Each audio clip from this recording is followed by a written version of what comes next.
Na aula de hoje nós vamos estudar as colisões elásticas. Tá? Vamos começar o processo de matematização dessas. Como determinar as quantidades relevantes com base inicialmente nas leis de conservação e depois com um detalhamento maior nas forças envolvidas. Tá? Com ênfase sempre em colisões elásticas. Bom, qualitativamente o que acontece? Eu tenho dois sistemas, né? Eu tenho o sistema do laboratório, tenho o sistema do centro de massa. Como eu comentei com vocês, tem algumas propriedades que são muito mais simples de serem tratadas no sistema do centro de massa. Os ângulos, principalmente, vão ser mais fáceis de ser calculados nesse sistema. Eu tenho a minha partícula incide aqui com uma velocidade inicial, o 1, né? A partícula alvo, né? Ela está parada, né? E eu tenho uma deflexão. Tá? A partícula incidente com massa M1 vai na direção V1 e a partícula V2, né, vai com direção M2. Tá? Então, no início, tá, antes do choque, eu tenho essa situação aqui, eu tenho massa M1, M1, né, e eu tenho a velocidade do centro de massa V aqui. Tá? Obviamente, eu vou escolher um sistema de coordenadas que vai fazer com que seja mais simples escrever esse sistema. Então, eu vou localizar o logo do eixo X, né? E o que vai acontecer depois do choque? No sistema de centro de massa, isso é um pouco mais complicado. Eu tenho duas velocidades agora no centro de massa, porque tanto a minha partícula incidente como a partícula alvo ela se move em relação ao centro de massa, tá? Mas de forma que o momento linear total seja nulo, tá? Porque eu estou em relação ao centro de massa. Tá? Então, em relação ao centro de massa, o momento total é nulo. Aí o que vai acontecer? Vai acontecer uma deflexão por esse ângulo θ aqui, ó, tá certo? E eu vou ter que a velocidade 1 e a velocidade 2 vão ser colineares nesse caso. Tá? Nós vamos demonstrar isso logo na sequência, elas serão colineares. Tá? Elas são colineares que o momento no centro de massa ele é nulo. Tá? Então, isso me garante que eu tenho uma relação relativamente simples entre as velocidades aqui inicial da partícula incidente e da partícula alvo. Tá? Essa aqui é a velocidade final, na verdade, das duas. Tá? E eu vou definir esse ângulo φ aqui, π menos θ, o ângulo θ, os outros ângulos que eu já comentei no vídeo anterior. Bom, então primeiro nós vamos trabalhar com as velocidades. Matematicamente eu tenho M1R1 mais M2R2 igual a MR. Então eu tenho que... isso aqui é a definição de massa, né? Se eu derivar isso aqui, né, eu vou ficar com 1 e o 2, né, lembrando que U é sempre a velocidade inicial, igual a mv. E eu fico então com uma relação com V e M1 e as massas. Tá? Por quê? Porque em geral, tá, eu vou considerar essa quantidade aqui nula. Tá certo? Eu vou considerar essa quantidade nula. Tá? Ela vai valer zero por simplicidade, tá certo? Eu poderia também escolher um sistema de referência que essa quantidade fosse nula sempre, mas ela vai ser nula, então eu fico uma relação trivial aqui entre M e V, né? Eu simplesmente vou ficar com M1 e vou dividir por M, que é a massa total. Bom, U2'. U2' vai em módulo, tá? Vai ser igual a V. Tá certo? Porque vocês podem olhar aqui no desenho anterior, né? Tá? O que vai acabar acontecendo? Eu vou ter essa partícula aqui, ela vai estar se movendo com velocidade igual ao centro de massa, e essa aqui com menos velocidade do centro de massa, de forma que as duas quantidades são zero. Bom, o que vai acabar acontecendo? Vai acabar acontecendo então que o 2' igual a V, e aí a gente acabou de demonstrar que o módulo de V é dado por isso aqui, mas em direção é oposta, tá? Então o 2' está se movendo com velocidade menos V, então ela se aproxima, ela está na direção oposta da partícula incidente. E eu consigo mostrar, que eu vou fazer com um detalhamento para vocês agora, essas relações aqui. O que eu tenho? Pela conservação de momento, eu tenho essa relação, né, vetorial. Então, com o momento em relação ao centro de massa, variável excluída em relação ao centro de massa, Em relação ao centro de massa, isso vale zero. Isso implica que tanto o 1' e o 2' são colineares, como V1' e V2' são colineares. Tá? Eles estão na mesma linha. Tá bom? Bom, então, isso no primeiro caso é relativamente trivial. Tá? Lembrando que essa relação aqui é relativamente mais fácil de visualizar, porque eu tenho uma direção dada, né, e conhecida para a velocidade inicial da partícula incidente.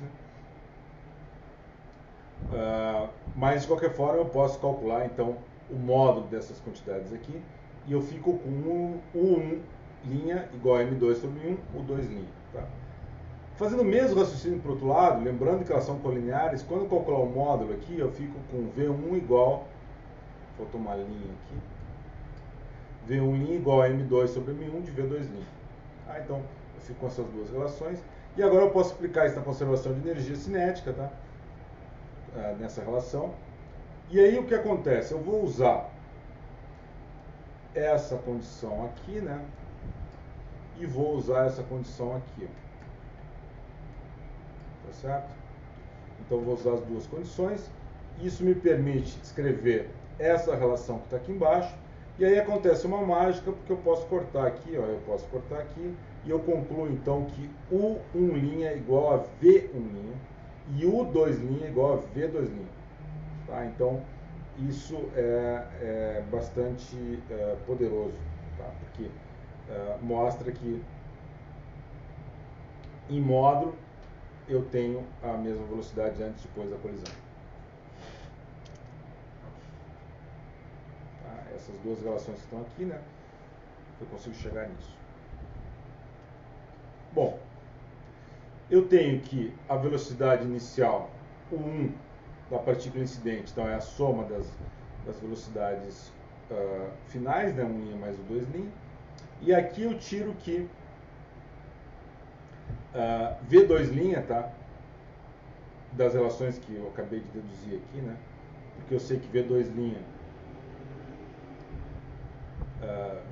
é igual a U2', tá? Que é igual a M1 sobre 1A, toda essa coisa aqui, eu concluo isso. Mas eu tenho dessa expressão aqui, ó, dessa expressão eu posso então tirar aqui V1' é igual a 1', que é da relação anterior, né? E 1' eu posso separar 1 de U2, tá? E chegar nessa relação aqui. Tá? Basicamente isso. Bom, então eu tenho que V1' igual a M2 vezes 1, M1 mais M2. Bom, agora eu vou demonstrar os ângulos para vocês, tá? Logo na sequência. Vamos voltar aos ângulos então. Eu vou usar como base esse desenho aqui, né? Vocês vão ver que tem duas possibilidades. Uma possibilidade é essa aqui, e eu tenho uma que eu tenho um rebote da partícula incidente V1. Tá? Nós vamos tratar inicialmente isso aqui, que é um pouco mais fácil a descrição. Bom, inicialmente o que eu tenho? Eu tenho daqui que V1, esse vetor aqui, ó, é V1'. Esse vetor aqui, ó, é V1.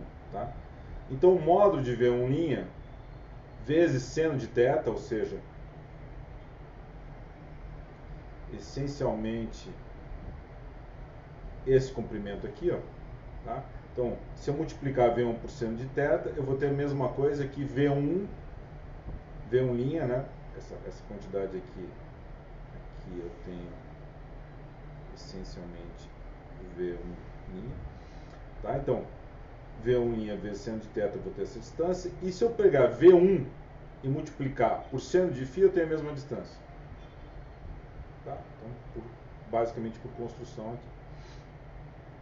Agora, eu tenho também que V1' cosseno de θ, que é basicamente essa quantidade aqui, tá certo? V1' cosseno de θ é essa quantidade que está aqui embaixo, tá? Essa aqui, ó. Vou fazer outra cor aqui. É essencialmente isso daqui, né? Então, V1' cosseno de θ mais V, que é essa quantidade aqui, ó. Isso vai ser a mesma coisa que V1 cosseno de φ, que é essa quantidade aqui. Tá? Então V1 cosseno de φ, que vai pegar toda essa região aqui, vai ser V mais essa componente aqui. Agora o que eu posso fazer? Eu posso dividir isso por isso, tá? Então eu fico com tangente de φ igual a V1' seno de θ mais V1' cosseno de θ mais V. Tá? Dividir uma quantidade pela outra.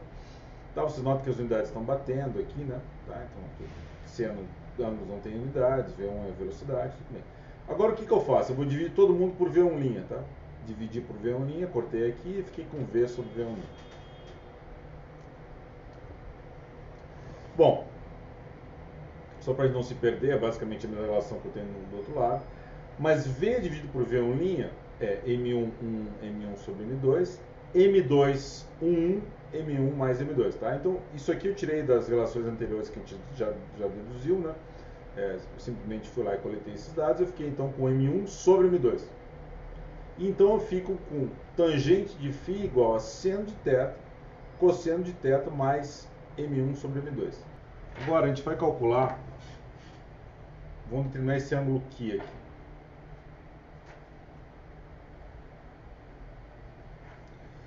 Então primeiro, V2 vezes seno de Q, ó, que é esse pedacinho aqui, ó, vai dar essa distância aqui. Então vai dar seno de Q. Agora, esse anglinho que está aqui, ó, é θ, porque esse aqui é π menos θ, esse aqui é π menos θ, então esse aqui é θ por semelhança, né, porque são ângulos opostos aqui, né? Então, se eu multiplicar essa distância, que é V2', pelo seno de θ, eu obtenho essa distância de novo aqui, tá certo? Então, eu tenho a primeira relação, que é essa aqui. Agora, no caso do cosseno, o que eu vou obter? Se eu multiplicar V2 vezes cosseno de Q, eu tenho essa distância aqui, tá certo? Se eu multiplicar V2' vezes cosseno desse ângulo, eu vou ter V2', eu vou ter basicamente essa distância como um todo, tá certo? Então vai ser essencialmente essa distância como um todo. Então, V2 cosseno de θ é essencialmente V2' cosseno de θ é essencialmente isso. Então o que acontece? Se eu somo esse pedaço aqui, eu vou ter isso. Se eu somo esse pedaço que está aqui, eu vou ter isso. Então a soma dessas duas coisas vai me dar V, né? Que é essa distância total. Tá? Eu vou voltar um pouco atrás, ficou um pouco feio aqui meu desenho. Tá? Então vai ser essa história. Então, a soma desse pedaço aqui mais esse pedaço vai me dar V, que é o que está expresso aqui. Então o que eu vou fazer? Eu vou fazer de novo a mesma coisa, dividir isso por isso. Fica V2' seno de θ, V menos V2' cosseno de θ. E eu fico com seno de θ, V sobre V2', né, dividindo por V2' em todos os lados. Né. Só que tem um detalhe, V e V2' são iguais. Tá? Como eu demonstrei antes para vocês, V e V2' são iguais, então essa quantidade vale 1, e eu fico com seno de θ 1 menos cosseno de θ, e eu posso mostrar por relações trigonométricas se isso vale cotangente de θ sobre 2.